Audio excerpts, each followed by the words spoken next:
Hi everyone, it's Derek from the Are You Ready podcast here, and this is my reaction to the 3-2 win against Partick Thistle in the 5th round of the Scottish Cup today. A bizarre game, controversy absolutely, it always follows our games these days, but not a great performance at all. We got there in the end. I suppose that's all that really matters, but there's certainly a lot to work on. 7 changes from the Ross County game. We lined up McGregor, Tavernier, Sands, Davis, Barisic, Kamara, Raskin, Cantwell, Hadji, Tillman and Cholak. On the subs bench we have McLaughlin, Goldson, Jack, Kent, Morelos, Wright, Roof, King and Devine. So a lot of changes. Obviously that might have upset the balance, but it was an attacking team and it was great to see Raskin, Cantwell and Hadji also getting a start. That was his first start for over a year. Very interesting Sands starting at the back as well, not his natural position, and disappointing not to see Lowry in there as well, but apparently he had picked up a knock in training and he was spotted in a moon boot apparently, so not great. But the first half, it was an embarrassing first half. It was lacklustre, no pace, a lack of hunger. Several of the players looked as if they thought they could just turn up. That said, all credit to Partick Thistle. They were bang up for it, and as they should be, bringing along a big support and just going for it. And they actually quite impressed today, more so than a lot of Premiership teams, I would have said as well. They were chasing everything down, closing down and defending well as well. Absolutely no highlights for us in the first half. We never registered a shot on target. Everything with us broke down in the final third, and all points I've got to talk about is really about Partick Thistle. We did get a bit of fortune on the first minute when Tillman done his Brock Lesnar impression by doing a suplex to the Partick player, wrestled him to the ground in an off the ball instant just on the edge of our box. I think VAR was checked.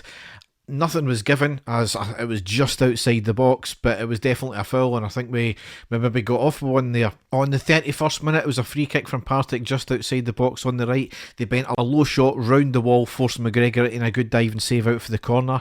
32nd minute, the corner was not cleared properly, ended another huge save for McGregor after a shot on the left just inside the box.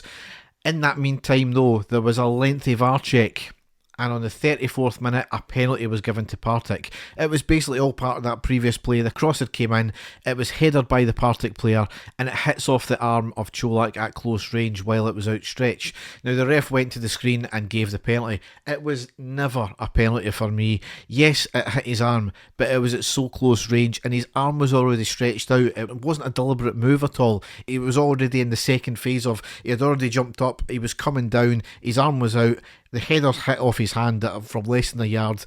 What's he meant to do? But who knows what the rules are? It's something that the authorities really have to sit down. But at the same time, why is it only in Scotland that seem to have this problem with the handball rule? None of the other countries seem to have this. But anyway, on the 35th minute, Partick Thistle made it 1-0. They sent the ball to the right, sending the keeper the wrong way. And really nothing much else happened in the half. Second half though, a much improved performance from us. And it really needed to be, and once again we have to go a goal down before we actually start playing. At half time though, Hadji and Cantwell came off, Kent and Roof came on, and Kent ultimately made an instant impact because in the 49th minute it was a lovely through ball from him to Roof, who has a shot just inside the box and it went over the bar. However, on the 50th minute we went one each and it was Cholak who scored. Tavernier on the right passes to Raskin inside the box. His first touch was heavy, but he ends up winning the ball back on the right, spins and has a lovely cross to the back post. Cholak was unmarked and a lovely header into the back of the net. That was all down to Raskin, that one there. Absolutely outstanding from Raskin. One of the few good performances we've seen today. Not long after that, Cholak had a shot saved by the keeper and out for the corner on the 52nd minute. And then those three words you love to hear on the 63rd minute, penalty to Rangers. Tillman was taken out just outside the box and it continued into the box. The referee points straight to the spot. There was a VAR check and the penalty was given. A lot of people were a bit dubious about it, but certainly it did look as if the defender was continuing to pull his shot into the box as well. So the initial foul did start outside the box, and the second phase of it, he still continued to pull his shot as he was going down inside the box. So for me, it was a penalty. However, up steps Tavernier on the 65th minute. He hits it right down the middle. Keeper doesn't move and saves it and out for the corner. You could say it was really poor from Tavernier, but he's hit him down the middle so many times, cool and calmly. It was arguably very brave and a good decision by the keeper ultimately. So maybe a good save rather than a bad miss. And then on the 70th minute is when the controversy started to happen, because Tillman slides in for a challenge and he gets his foot stamped on. It looks to me it was a deliberate attempt. The Partick Thistle player, you could see where the ball was going, you could see where he was running. There was a definite movement of his body and his foot to try and catch Tillman, and for me it was a definite stamp. It should have been a red card. We had kicked the ball out to get Tillman some treatment. I think VAR checked it, but certainly gave nothing for it. Partick were going to throw it back and they were about to boot the ball up, but what happened was he's had the throw in. The players had a heavy touch, he's poorly touched it, it's almost hit off his arm actually, and then he's went to boot it up the park. Now Tillman, who's been down getting treatment, is unaware of what had just happened. He nips in, he runs about 20 yards to nip in and get the ball, steals it off the player who's taken an absolute age to get rid of the ball. He's nipped in, rounded the keeper, rounded the defender and put it into the back of the net, and absolute bedlam ensues. After that is a big stromash in the box. Their keeper should have been at least carded, maybe twice for that one, because he's sent two players. He's sent Tillman to the ground by pushing him and wrestling him to the ground. He's also pushed another one of our players, so he's raised his hand twice there.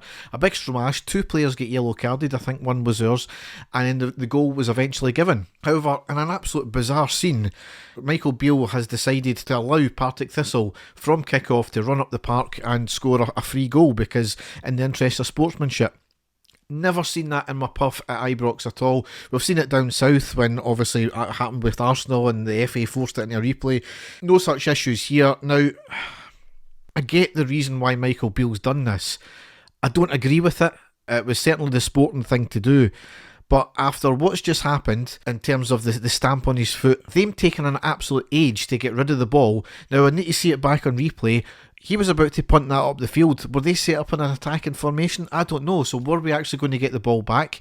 It's an extremely bizarre one. My heart of hearts says, no, I think we should have just not allowed them to score. But then I'm thinking, we are Rangers, it is the classy and sportsman thing to do. So the thing that we never thought of at the time, and he's since clarified that, is Michael Beale has protected Tillman in that, because the game then would have been about, oh, Tillman's a cheat. Now, we know that's not the case, but he's protected the player that way. So you can say, yes, it was the right thing to do because we went on to win the game, but had we went on to lose that game, or had this been against Celtic in a couple of weeks' time in the cup final, and it was the deciding factor, then I don't know what my outcome would be, but there'll be a lot of talk about that. We'll see what transpires, but just a bizarre thing there anyway. So they drew level at 2 each anyway. The teams, in fairness, both got on with it there. We were still in the ascendancy at that point. We were kind of on top. We had a lot of shots on target. Had a save off the line as well by their keeper. There was another VAR check, I believe, for Sands getting hauled back in the box from a corner. No penalty was given. It should have been. It should have been another penalty there. 83rd minute, Morelos on and Cholak off, and then we eventually get the winning goal on the 86th minute from a corner from the left. It hits off the shoulder of the Partick player and into the back of the net, and then in the 89th minute, Raskin off and Jack on. So we got there in the end, but just a bizarre set of circumstances. I still don't know what to really make of it. As I said, if that happens against Celtic, ask me again, do you think any other teams would have given the ball back to us? Especially in the circumstances, probably not, but we've never been in that position. We got through in the end. I've no idea when the draw is. I don't know if it's later tonight or later on this week. I'm not too sure. But another week to wait now until the next game, which is on Saturday the 18th of February. It's away against Livingston. Plastic pitches. Whoopie-doo for that. Anyway, glad we got the victory. Dave and I probably won't be back this week. He's away off enjoying himself in another wee trip again, but it'll probably be after the Livingston game we get back. So you can check us out on all the usual podcast outlets, as well as Twitter, Facebook and YouTube. Thanks for listening. Enjoy the rest of your weekend, and goodbye.